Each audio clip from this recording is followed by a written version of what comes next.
नमस्कार, स्वागत है आपका कमोडिटी फटाफट में। अगर आपके पास भी कोई सवाल हो कमोडिटी से जुड़े हुए तो आप हमें भेज सकते हैं। हमारा नंबर है 9136934065। इस नंबर पे आप अपने सवाल हमें भेज सकते हैं। अगले आधे घंटे तक 2 मेहमान आपके सवालों के जवाब देने वाले हैं। नंबर एक बार और फिर से दोहरा देता हूँ, 9136934065। इस नंबर पे अपना नाम, अपने शहर का नाम और कमोडिटी से जुड़े सिर्फ सवाल इस नंबर पे व्हाट्सएप करें। हमारे दोनों मेहमान तैयार हैं, उनसे आपका परिचय भी करवा देता हूं। मनोज जैन हैं पृथ्वी फिनमार्ट से और कमर सादरी हैं अवांस इंटरप्राइजेज के सीईओ हैं। आप दोनों मेहमानों का बहुत बहुत शुक्रिया।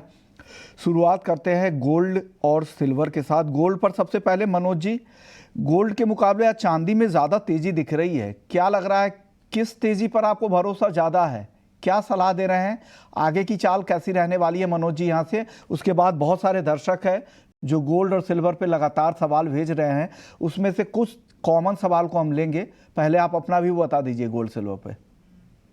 नमस्कार रिश्मोहन जी। बिल्कुल, नमस्कार। यहाँ पे सोने और चांदी दोनों में चांदी की जो तेजी है वो थोड़ी टिकाऊ नजर आती है, क्योंकि आज हम देख रहे हैं कि इंडस्ट्रियल मेटल में थोड़ी मजबूती देखने को मिल रही है। कल जो चाइना के जो मैन्युफैक्चरिंग पीएमआई के नंबर्स आए थे वो उम्मीद से बेहतर थे, और उसी के चलते यहाँ पे इंडस्ट्रियल मेटल्स में थोड़ा सुधार देखने को मिला है, और उसका सपोर्ट जो है चांदी को भी मिलता हुआ नजर आ रहा है। कल डॉलर इंडेक्स में निचले स्तरों से कुछ रिकवरी थी, उसके चलते सोना एक दायरे में है। तो हमारा मानना है कि सोने और चांदी अगर दोनों में बात करें तो चांदी की तेजी थोड़ी टिकाऊ नजर आती है, और हमारा मानना है कि यहाँ पे 92,600 93,000 तक जो है एक बार चांदी की कीमतें 1 से 2 दिन में जा सकती है। तो अगर किसी को रणनीति बनाना है प्रीशियस मेटल्स में तो चांदी एक बेहतर ऑप्शन होगा। 91,400 के स्तर पे मार्च का वायदा वहां पे बाय करना चाहिए। 90,800 का एक स्टॉप लॉस रखें, और लक्ष्य यहाँ पे 92,600 तक के रखे जा सकते हैं। व्यू आप अपना दे रहे हैं। चलिए एक एक करके सवाल ले लेते हैं। अमी पटेल है अहमदाबाद से, गोल्ड में आज क्या करना चाहिए? गोल्ड में आपकी कॉल क्या है? मनोज जी ट्रेडर हैं, आज की रणनीति पूछना चाह रहे हैं, तो आज के लिए बताइएगा। बिल्कुल दायरे का ट्रेड है। अगर यहाँ पे रणनीति बनानी है तो थोड़े डिप का वेट करना चाहिए। अगर 76,600 के आसपास शाम के सत्र में सोना आता है तो वहां पे फरवरी का वायदा बाय किया जा सकता है कि स्टॉप लॉस जो रखना है वो 76,330 का रखना है, और लक्ष्य ऊपर में 77,100 तक के रखे जा सकते हैं। लिए फरवरी कॉन्ट्रैक्ट के लिए एसएल भी बताए गए हैं, 76,300 का स्टॉप लॉस लगाइएगा और फिर इस टारगेट का वेट करें, ना भी निकले तो आज के लिए काट दे, ये सलाह है। अनिल हैं, चांदी नीचे में 73,000 रुपए तक आगे आ सकती है क्या? क्या आपको लग रहा है कि आने वाले 1-2 महीने 3 महीने में चांदी नीचे 73,000 भी छू सकती है क्या मनोज जी? विश्वमोहन जी, हाल फिलहाल में ऐसी कोई संभावना नजर नहीं आती है। 29.80 एक स्ट्रॉन्ग सपोर्ट जो इंटरनेशनल मार्केट में बनी हुई है। वहीं अगर भारतीय बाजारों की बात करें तो 86,000 एक स्ट्रॉन्ग सपोर्ट जोन है सिल्वर के लिए। तो हमारा मानना है कि मैक्सिमम डाउनसाइड यहाँ अगर कोई कारण बनता है तो 86,000 तक की हो सकती है, लेकिन हाल फिलहाल में 73,000 जानने जैसी कोई संभावना यहाँ पे नजर नहीं आती है। अगले दर्शक है अमित है ग्वालियर से, 4 लॉट चांदी 90,050 पर लॉन्ग कर रखा है, मुनाफा हो रहा है, बने रहें या निकल जाएं? क्या सलाह देंगे मनोज जी इनको? हाँ, बने रहना चाहिए। 88,800 का एक स्टॉप लॉस रखें, और ऊपर में 92,600 से 93,100 के जोन में मुनाफा वसूली करें। अभी एक यहाँ पे स्टॉप लॉस जो है वो 88,800 का रख के पोजीशन को होल्ड करना चाहिए। चलिए, तो होल्ड करने की सलाह है, लेकिन जो एसएल बताया गया उसका ध्यान रखिएगा, और अगर आपको रिस्क ज़्यादा लग रहा होगा तो कोशिश कीजिए कि आपके बाइंग लेवल के आसपास एसएल रख ले, ताकि आपको दिक्कत ना हो, जो घर मुनाफा आया है वो ना जाए।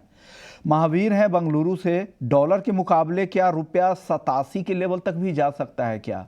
हालांकि 87 तक अभी कहना काफ़ी मुश्किल है, लेकिन लगातार रिकॉर्ड निचला स्तर बनाता जा रहा है। आज भी इंट्राडे में नया रिकॉर्ड निचला लेवल दिखा था, लेकिन वहाँ से थोड़ी रिकवरी दिखी है।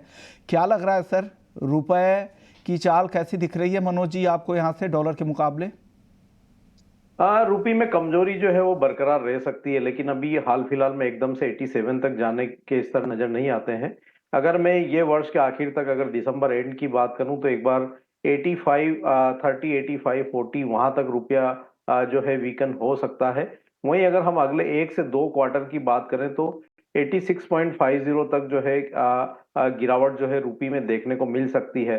हमारा मानना है कि सेकेंड क्वार्टर जो रहेगा 2025 कैलेंडर वर्ष का, उसके बाद थोड़ा सुधार जो है रुपये में देखने को मिल सकता है। अगले दो क्वार्टर जो है यहाँ पे कमजोरी रुपये में बनी रह सकती है और 86.50 तक जो है एक बार गिरावट रुपये में देखने को मिल सकती है। ओके, तो यानी 2 क्वार्टर तक आपको लगता है कि ये कमजोरी बनी रह सकती है, क्योंकि जिस तरह से ट्रंप डॉलर को प्रमोट करने की कोशिश कर रहे हैं, उनके बयान भी आ रहे हैं, चेतावनी भी दे रहे हैं कि अगर ब्रिक्स कंट्रीज अगर अपनी करेंसी लाते हैं या डॉलर का रिप्लेसमेंट लाते हैं तो उन देशों पर 100% टैरिफ लगाने की धमकी भी दे रहे हैं। तो आने वाले समय में डॉलर में तो नरमी नहीं दिख रही है। अगले दर्शक है आशीष राजस्थान से। सोने में आज क्या करे और कॉपर 816 रुपए पे खरीदा है। दोनों कमोडिटी पे सलाह चाहिए मनोज जी। इनको आशीष हैं राजस्थान से, इनको सलाह दे दीजिए सर। बिल्कुल, सोने में पहले भी बताया विश्वमोहन जी कि यहाँ पे अगर थोड़ा डीप आता है 86,600 के आसपास तो बाय करना चाहिए। 86,330 के स्टॉप लॉस से लक्ष्य वहाँ पे 77,100 तक के रखे जा सकते हैं। वहीं कॉपर में अगर इन्होंने 816 के आसपास पोजीशन ली है तो पोजीशन को इंट्राडे के लिए होल्ड रख सकते हैं। स्टॉप लॉस एक स्ट्रिक्टली यहाँ पे 811 का लगाएं। ऊपर में 820 822 के रेंज में एक रेजिस्टेंस नजर आता है, तो ऊपरी लेवल्स पर पोजीशन में एक बार मुनाफा वसूली की सलाह रहेगी। हालांकि आपने बता दिया है, गोल्ड पे बहुत सारे कॉल आ रहे हैं। उम्मीद करते हैं कि बाकी दर्शक जिनके सेम कॉल है आप उनके लेवल्स को नोट कर ले तो बेहतर होगा। वही रिपीटेटिव कॉल पूछने में भी सही नहीं है। इसके हैं इंदौर से, आज चांदी में क्या करना चाहिए? इंट्राडे के लिए चांदी की रणनीति बता दीजिए मनोज जी। इंट्राडे में चांदी में यहाँ पे बाइंग की सलाह रहेगी 91,400 के स्तर पे मार्च वायदा में। 90,800 का एक स्टॉप लॉस रखें, लक्ष्य 92,600 तक के रखना चाहिए। हर्ष हैं जयपुर से, नेचुरल गैस का टारगेट और स्टॉप लॉस जानना चाह रहे हैं और बाई करे या cell Manoj ji. Natural gas में ऊपरी लेवल से दबाव देखने को मिला है। जो ब्रॉड रेंज है नेचुरल गैस की, जो दिसंबर कॉन्ट्रैक्ट अभी चल रहा है 255 से 300 एक रेंज यहाँ पे नेचुरल गैस में है और ये अपने लोअर रेंज के अब काफी पास जो है आता हुआ नजर आ रहा है। तो हमारा मानना है कि नेचुरल गैस अगर यहाँ थोड़ा और डीप आता है 260 के आसपास दिसंबर का कॉन्ट्रैक्ट, तो वहां बाय करना चाहिए। 252 के स्टॉप लॉस से लक्ष्य 276 तक के रखे जा सकते हैं। ओके, अगले दर्शक हमारे साथ हैं विनय कुमार मिश्रा हैं लखनऊ से। क्रूड में सेल है, क्या करे? मनोज जी से सवाल पूछना चाह रहे हैं। मनोज जी बताइए, क्रूड में सेल है इनकी। क्रूड में एक दायरे का ट्रेड यहाँ पे देखने को मिल रहा है और जो रेंज है वो 5650 से 5950 की है और हमारा मानना है कि यहाँ पे आज के सत्र में थोड़ी सी जो है मजबूती कच्चे तेल में देखने को मिल सकती है। तो यहाँ पे अगर कोई भी डीप आता है 5800 के आसपास तो एक बार शॉर्ट की पोजीशन से एग्जिट करने की सलाह रहेगी। इवन 5800 के आसपास बाय भी कर सकते हैं 5740 के स्टॉप लॉस से। ऊपर में 5910 ये एक रेंज इंट्राडे के लिए समझ में आती है। एक सवाल और ले लेते हैं, नवीन कोठारी हैं। गोल्ड क्या नीचे 73,000 और चांदी 85,000 रुपए तक आ सकती है क्या 10 दिनों में? नवीन कोठारी जी पूछ रहे हैं।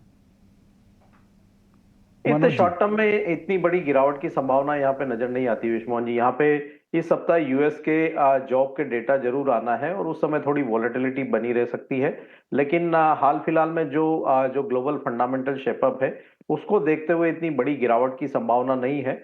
हमारा मानना है कि सोने में इंटरनेशनल मार्केट में $2588 और भारतीय बाजारों में 75,200 के आसपास मजबूत सपोर्ट्स रहेंगे। कभी कोई करेक्शन आता है तो वहां तक के एक बार स्तर देखने को मिल सकते हैं। वहीं अगर सिल्वर की बात करें तो यहाँ भी $29.80 टर्म में, और अगर रुपी टर्म में हम बात करें तो 89,800 ये एक अच्छा सपोर्ट जोन रहेगा चांदी के लिए। तो अगर कोई भी कारण बनता है तो चांदी में लगभग 2000 और सोने में 1200-1300 रुपए की गिरावट जो है वर्तमान लेवल से देखने को मिल सकती है। बड़ी गिरावट की संभावना हाल फिलहाल में यहाँ नजर नहीं आती है। अगले दर्शक है हमारे रेगुलर कॉलर है, रेगुलर सवाल पूछते रहते हैं, वीके जैन हैं। ये जानना चाह रहे हैं कि चांदी के फरवरी कॉन्ट्रैक्ट में क्या और डाउनसाइड रिस्क है क्या? अगर नहीं है तो फिर बाई का लेवल बता दीजिए, टारगेट और एसएल बता दीजिए मनोज जी। चांदी में हमारा मानना है कि जो फरवरी का कॉन्ट्रैक्ट है यहाँ पे मैक्सिमम डाउनसाइड 88,800 और वहीं अपसाइड जो है 94,400 पहला रेजिस्टेंस है, और अगर वो निकलता है तो 96,000 तक ये कॉन्ट्रैक्ट जा सकता है। तो अगर इनको बाइंग करना है तो एक स्टेगर्ड वे में करना चाहिए, 91,000 से 89,800 की रेंज में इनको बाय करना चाहिए, और 88,800 के नीचे का स्टॉप लॉस रखे। ऊपर में 94,500 पहला लक्ष्य और 96,000 दूसरा लक्ष्य जो है पोजिशनली रखना चाहिए। तो ये सलाह आपके लिए, नोट कर लीजिए। बहुत ही रिपीटेटिव सवाल गोल्ड सिल्वर पे ज़्यादा हो गए हैं। एक दर्शक है, रेगुलर सवाल ये भी भेजते हैं, क्रेश हैं दिल्ली से, कॉपर में आगे क्या रहेगा? कॉपर में एक बार इनको फिर से राय दे दीजिए मनोज जी, क्या रहने वाला है कॉपर में आगे? कॉपर में अभी जो रेंज है विश्व मोहन जी, अगर मैं एलएमई की बात करूं तो $8,770 से $9,240 ये एक रेंज बना हुआ है टेक्निकली। और अगर भारतीय बाजारों की बात करूं तो 801 से 830 ये रेंज एक शॉर्ट टर्म में रह सकता है। तो जब तक कोई बड़ा ट्रिगर यहाँ पे चाइना की तरफ से स्टिमुलस को लेकर के नहीं आता है, तो हमारा मानना है कि ये रेंज जो है शॉर्ट टर्म में बनी रह सकती है। चलिए अब कुछ एग्री मार्केट पे सवाल ले लेते हैं, फिर उसके बाद हम आगे फिर से नॉन एग्री मार्केट पर आएंगे। मनोज जी, आपके साथ ही एग्री मार्केट से शुरुआत करता हूं, फिर कमर सादरी साहब के पास चलेंगे। परवीन है पुणे से, हल्दी का आउटलुक जानना चाह रहे थे। उन्होंने आपका नाम भेजा है कि उनसे पूछकर मुझे बताइए कि हल्दी में क्या करें। उनका टेक क्या है हल्दी पर, मनोज जी? हल्दी में हम लगातार कहते हैं विश्व मोहन जी, आपके चैनल पे भी कई बार चर्चा हुई कि जब तक 13,740 के रेजिस्टेंस के नीचे हल्दी ट्रेड कर रही है, यहाँ पे बाई की पोजीशन अवॉइड करना चाहिए। और हमने 13,200 तक के स्तर बताए थे, और आज इनफैक्ट हमने उसके नीचे भी कीमतों को फिसलते हुए देखा है। तो अभी भी यहाँ 13,740 का जो रेजिस्टेंस है वो इंटैक्ट है। और शॉर्ट टर्म में हमारा मानना है कि जो अगला सपोर्ट लेवल है 12,800 वो भी टेस्ट हो सकता है। तो अभी बाई की पोजीशन से बचना चाहिए। थोड़ा टेक्निकली यहाँ पे वीकनेस अभी भी नजर आता है, और 12,800 के आसपास कहीं ना कहीं एक सपोर्ट जो है वो आता हुआ नजर आएगा। हल्दी पर आपको मनोज जी की राय मिल गई है, अब सादरी जी की भी राय ले लेते हैं। सादरी जी, आप बताइए हल्दी पर इनको क्या सलाह देंगे? आज तो काफी रेंज बाउंड ट्रेड दिखा है। नमस्कार विश्व मोहन जी। नमस्कार। मुझे भी हल्दी में करंट लेवल्स में कोई बाय करने जैसी स्थिति हाल फिलहाल में नजर नहीं आ रही है, क्योंकि फिजिकल भी प्राइसेस सपोर्ट नहीं कर रहे हैं। एक्सचेंज के अंदर तकरीबन 3,000 मेट्रिक टन तक का स्टॉक है। Open interest day by day नीचे आता जा रहा है, जिस वजह से डिलीवरी करंट मंथ के कॉन्ट्रैक्ट पे हावी हो सकती है। हम एक बार के लिए 12,600 तक के भी प्राइसेस देख सकते हैं। और अगर सेंटीमेंट ज्यादा खराब रही तो एक माइंडसेट ये भी है कि शायद 12,400 तक के लेवल्स भी हम एक बार के लिए ये सीजन में देख सकते हैं। तो इस वजह से मेरा भी यही ओपिनियन रहेगा कि हल्दी में फिलहाल बाय का कोई ट्रेड ना बनाए। अगर यहाँ से उछाल आता है 13,500 13,600 पे, तो वहां पे हर उछाले पे बेच के ही चलना चाहिए। तो जहां भी तेजी दिखे, उछाल दिखे, वहां पर बेचकर ही जाए। इस सीजन में जो ऑनगोइंग सीजन है, यहाँ पर आप तेजी की पोजीशन ना बनाए। तेजी अगर आपको दिखती है तो मंदी की पोजीशन बनाए, क्योंकि इस बार फसलों की स्थिति काफ़ी अच्छी है, ऐसा एक्सपर्ट्स कह रहे हैं। और जनवरी मध्य से धीरे धीरे फसलों की अराइवल भी शुरू हो जाती है। सादरी जी, आज जीरे में काफ़ी गिरावट दिखी, क्या वजह थी? 25,000 को होल्ड कर रहा था, लेकिन अब 25,400 के 24,400 के नीचे आ गया है। अचानक ये गिरावट क्या थी और कैसा लग रहा है अब जीरा यहाँ पर? हाँ, जीरा की काफी अनएक्सपेक्टेड, मैं भी आपसे सहमत हूँ कि 1,000 रुपए की हमने एक बार देखा कि आज गिरावट आई। इनफैक्ट सारे एग्री कॉन्ट्रैक्ट्स आज मॉरल रेंज बाउंड ही है, सिर्फ जीरे में ही हमने ज्यादा मूवमेंट देखी। मुझे उसका मेन रीजन ये लग रहा है कि जो पिछले हफ्ते यानी कि 25 नवंबर तक जो सोइंग का आंकड़ा था, वो तकरीबन तकरीबन कुछ 58,000 हेक्टेयर के आसपास आ रहा था। वो बढ़ के 2,11,000 हेक्टेयर के आसपास तक पहुंच चुका है। तो मुझे ये मेन रीजन लग रहा है जिसकी वजह से हमने आज ये गिरावट आते हुए देखी है। प्लस पिछले 2 साल के मुकाबले ये साल जीरा की फसल काफी ज्यादा थी, ऑलमोस्ट 50% ज्यादा हमने देखा है। तो इस वजह से भी हमने कोई तेजी का रूप पूरे सीजन में ऐसा जाते हुए देखा नहीं है। 27,000 28,000 के आसपास के लेवल से हमने हमेशा देखा है कि प्राइसेस नीचे आ रहे हैं। तो मेरे ख्याल से ये सोइंग के आंकड़ों पे ही ज्यादातर पब्लिक की नजर है, और इस वजह से मुझे जीरे में भी अभी करंट माहौल में कोई तेजी वाला व्यापार मैं सजेस्ट नहीं करूंगा इसको। इनफैक्ट मेरा भी यही राय रहेगी कि हल्दी की तरह इसे भी उछाले पे बेच के ही चलना चाहिए। राउंड अबाउट 24,000 24,100 तक के लेवल के लिए बेच सकते हैं। तकरीबन 24,650 से 24,700 तक का स्टॉप लॉस मेंटेन रखें। तो अभी और गिरावट आपको यहाँ से लग रही है। धनिया सर बताइए, धनिया में भी आज मुनाफा वसूली देखी, करीब 1% की गिरावट। क्या और मुनाफा वसूली बढ़ सकती है या खरीदे इस गिरावट के बाद? सादरी जी। हाँ धनिया, हाँ जी विश्व मोहन जी, धनिये में मेरा थोड़ा बुलिश व्यू है। इनफैक्ट हमने देखा है कि पिछले 2 ट्रेडिंग सेशन फ्राइडे और मंडे को हमने इसमें अच्छी खासी दोनों दिन राउंड अबाउट 150 रुपए आसपास तक की हमने एक बाइंग पोजीशन दोनों दिनों में देखते बनते हुए देखी। पिछले मंडे यानी कि 25 नवंबर को ही दिसंबर के कॉन्ट्रैक्ट ने अपना 8080 का लाइफ टाइम हाई बनाया था। तो मेरा वही ध्यान है कि इसमें मोरलेस आज हमने जो स्टेबल मार्केट देखा है, ये भी एक अच्छी साइन ही है। जी धनिया को हर बॉटम पे या यहाँ से अगर 101 रुपए तक भी अगर आपको नीचे के लेवल्स पे दिखता है, तो मेरा पर्सनल अनुमान है कि इसको बाय करके ही चलना चाहिए। क्योंकि जबकि हमने 25 नवंबर से लेकर 2 दिसंबर तक एक हफ्ते में हमने इसके अंदर थोड़े बहुत सोइंग के आंकड़े इंप्रूव होते हुए देखे। तकरीबन 41,700 हेक्टर की सोइंग हो चुकी है, जो कि पिछले हफ्ते सिर्फ 16,000 हेक्टर के आसपास थी। तो एक नजर सोइंग के आंकड़े पर रखे, पर फिर भी मेरा पर्सनली मानना है कि गोइंग अहेड धनिया का सप्लाई थोड़ा टाइट ही रहेगा। तो लोस पे बाय करके चले, तकरीबन 7950 टू 7980 का टारगेट बना के चले और स्टॉप लॉस मेंटेन करे 7700 से 7720 का। ओके। अब चलिए धनिया पे एक राय ले लेते हैं मनोज जी की भी। मनोज जी, जीरा और धनिया पर आपकी राय क्या बन रही है? जीरे की अगर मैं बात करूं विश्वमोहन जी, तो आज का जो फॉल है अनएक्सपेक्टेड था। 24,700 काफी समय से एक सपोर्ट बना हुआ था और आज हमने यहाँ पे निचले स्तरों पर ब्रेकडाउन जो होते हुए देखा है। तो मैं भी जैसा कि कादरी जी बता रहे थे कि जो सोइंग के नंबर्स आए उसकी वजह से एक यहाँ पे जो है प्रेशर बनता हुआ नजर आया। तो शॉर्ट टर्म में थोड़ा और प्रेशर देखने को मिल सकता है, तो अभी बेहतर होगा ये काउंटर से दूर रहे। लेकिन हाँ, धनिया में जो ट्रेंड है वो पॉजिटिव है। निश्चित रूप से जो सोइंग के नंबर्स है वो गत वर्ष की तुलना में कम रहेंगे और कैरी फॉरवर्ड स्टॉक भी जो है धीरे धीरे इस कमोडिटी का कम हो रहा है। तो अगर और वर्तमान लेवल से थोड़ी गिरावट आती है 7,700 के आसपास, तो धनिया में बाइंग करना चाहिए। दिसंबर वायदा में 7,540 का स्टॉप रखे और लक्ष्य जो है 8,000 तक के रखे जा सकते हैं। चलिए अब बात कर लेते हैं गेहूं की और पूरे ही ओवरऑल रबी फसलों की खेती को लेकर, की बुआई को लेकर क्या रिपोर्ट आ रही है, उस पर बातचीत करने के लिए हमारे साथ अजय जैन हैं, गेहूं के कारोबारी हैं एमपी से। बहुत बहुत शुक्रिया अजय जी, आपने वक्त निकाला। सर, रबी फसलों की जो बुआई के नंबर्स कह रहे हैं वो 17% अब तक कुल बुआई ज़्यादा हुई है और गेहूं की जो बुआई है पिछले साल से करीब करीब 12.5% के आसपास ज़्यादा है। क्या लग रहा है सर, गेहूं की फसलों की स्थिति क्या है? आपके पास ग्राउंड से क्या रिपोर्ट है सर? नमस्कार विश्वमोहन जी। गेहूं की फसल की बोनी पूरे अपने फुल स्विंग में चल रही है सभी दूर, और चूंकि बाद की बारिशों से सॉइल में मॉइस्चर काफी अच्छा रहा और वाटर लेवल भी काफी अच्छे हैं, किसानों को काफी अट्रैक्टिव भाव मिले पूरे साल, तो निश्चित तौर पे गेहूं की बोनी पिछले साल से इस साल कुछ ज्यादा आने की संभावना है। और भी रिकॉर्ड उत्पादन की उम्मीद है क्या सर? रिकॉर्ड उत्पादन तो नहीं कह सकते, हाँ, पर यह जरूर है कि पिछले साल से इस साल गेहूं की सोइंग निश्चित तौर पे ज्यादा आना चाहिए। हाँ। क्योंकि अभी तक जो हम लास्ट ईयर को देखते हैं तो 188 लाख हेक्टेयर में लास्ट ईयर अभी तक सोइंग हुआ था।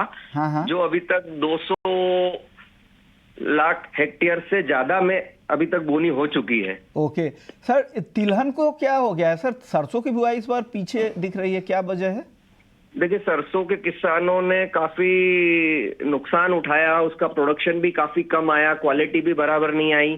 तो मध्य प्रदेश के किसानों ने तो काफी मात्रा में सरसों को रिप्लेस किया है। किस फसल से? और ये रिप्लेसमेंट गेहूं में भी गया है, कुछ लहसुन में गया है और दूसरी अन्य फसलों में भी रिप्लेस हुआ है, पर मेजरली इसमें रिप्लेसमेंट लहसुन और गेहूं से ही हुआ है। ओके, बाकी दलहन वगैरह की बोइंग अच्छी दिख रही है, लेकिन वही तिलहन को लेकर ही चिंता है। सर चलिए एक सवाल अब ले लेते हैं। कल से गेहूं की नीलामी शुरू हो रही है। सरकार ने 31 मार्च 2025 तक OMSS के जरिए जो बिक्री होती है उसका ऐलान कर दिया था कि 25 लाख टन गेहूं की बिक्री करेंगे और 1 लाख टन कल जो शुरू हो रही है वीकली ई ऑक्शन, उसमें 1 लाख अभी फिलहाल ऑफर किए जा रहे हैं। क्या सर इसको लेकर क्या आपके पास क्या चीज़ें हैं जो आप शेयर करना चाहते हैं हमारे दर्शकों के साथ? और एक और दूसरी चीज़ ये है कि कहा जा रहा है कि जिन मिलों के पास जो तय स्टॉक है, अगर उनसे ज़्यादा अगर उनके पास स्टॉक है तो वो इस नीलामी में शामिल नहीं हो पाएंगे, या जिनके पास जो तय लिमिट मिलों के लिए तय की गई है उससे जितना कम है उनके पास उसी लिमिट में वो खरीदारी कर पाएंगे। निश्चित तौर पे ओएमएसएस का यह कदम सरकार का स्वागत योग्य है, पर इसकी क्वांटिटी काफी कम रखी है सरकार ने और कंडीशंस भी काफी हार्ड रखी है। और अगर सरकार यदि चाहती है कि कीमतों में काबू करना और गेहूं की सप्लाई को मार्केट में बढ़ाना, तो सरकार को इसकी मात्रा भी बढ़ाना पड़ेगी और थोड़ा सा कंडीशंस को भी रिवाइव करना पड़ेगा, क्योंकि प्राइवेट में गोडाउन करीब करीब खाली हो चुके हैं, पाइपलाइन खाली है, मंडियों में आवके नहीं है और समय अभी करीब करीब 3 महीने का हमें निकालना है। तो एकमात्र सभी की जो आस है वो सरकार के मालों पर है। सरकार को डे बाय डे इसकी क्वांटिटी बढ़ाना पड़ेगी ताकि इस गेहूं की सप्लाई घरेलू बाजार में सुनिश्चित बनी रहे। ओके सर, प्राइस को लेकर क्या ट्रेंड लग रहा है आपको? कैसे रीड कर रहे हैं मार्केट को? इसके प्राइस किस तरफ आप ज्यादा देख रहे हैं गेहूं के? देखिए, सब कुछ निर्भर सरकार की नीतियों पे ही करने वाला है, सरकार की क्वांटिटी पे करने वाला है, क्योंकि जितना माल सरकार गवर्नमेंट में देगी कीमतें उतनी नियंत्रित रहेगी। ओके, जैसा हमने देखा पिछले दिनों में कि सरकार के इस कदम का जैसे ही अनाउंसमेंट हुआ तो कीमतों में 100-150 रुपए का करेक्शन आ गया, लेकिन जैसे ही जब ये डिसाइड हुआ कि क्वांटिटी इतना कम हो रही है तो कीमतें वापस अपने पूर्व स्तर पर आ गई। तो ये सब कुछ निर्भर सरकार के कदम पे ही रहने वाला है कि किस तरह की मात्रा वो सरकार मार्केट में रिलीज करती है। स्टॉक वगैरह को लेकर उतनी चिंता नहीं है, फिर भी सरकार क्यों इस बार फूक फूक के कदम रख रही है? क्योंकि सरकार की अपनी चिंताएं हैं। सरकार अभी सोइंग के डाटा देखने के बाद थोड़ा सा मार्केट को स्टडी करेंगे कि हाँ सोइंग प्रॉपर है, उसके बाद अपना स्टॉक। लास्ट ईयर में हमने देखा था कि एग्रेसिवली गवर्नमेंट ने जनवरी फरवरी में अपना ओएमएसएस दिया था, तो लगता है कि उसी तरह से इस बार भी धीरे धीरे ये मात्रा बढ़ती चली जाएगी। और जैसे जैसे मतलब फसलों की स्थिति का पता लगेगा, किस तरह के मौसम है, उसके बाद ये और पत्ते सरकार खोलेगी। शुक्रिया अजय जी, आपने वक्त दिया, पूरे मार्केट की स्थिति बता दी। चलिए ग्वार की बात कर लेते हैं, क्योंकि ग्वार काफ़ी समय से बहुत ही सीमित दायरे में 10,000 के आसपास, तो मुझे लगता है 2 हफ्ते से इसी आसपास में ग्वारगम और 51-5200 के रेंज में बहुत ही छोटा दायरा हो गया है। जब भी इस तरह का कंसोलिडेशन अगर दिखता है, अगर टेक्निकली अगर किसी भी मार्केट में किसी भी सिक्योरिटीज को देखे तो या तो बड़ी तेजी या बड़ी मंदी दिखती है।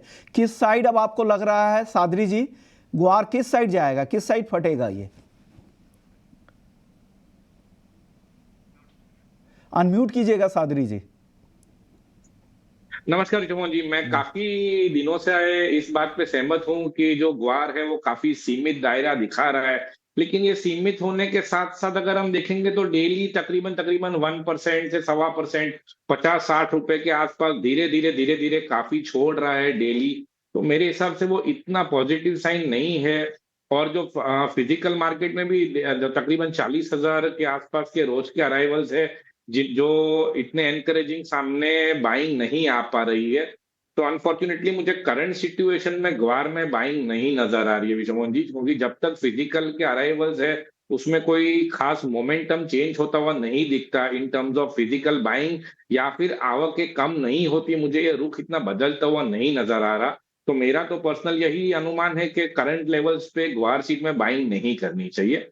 हालांकि हो सकता है कि यहाँ से और 200-300 रुपए निकलने के बाद हम एक अपस्विंग देखें, बट हम रादर उसका वेट करें कि एक पॉजिटिव साइन दिखे, उसके बाद ही बाइंग शुरू करें।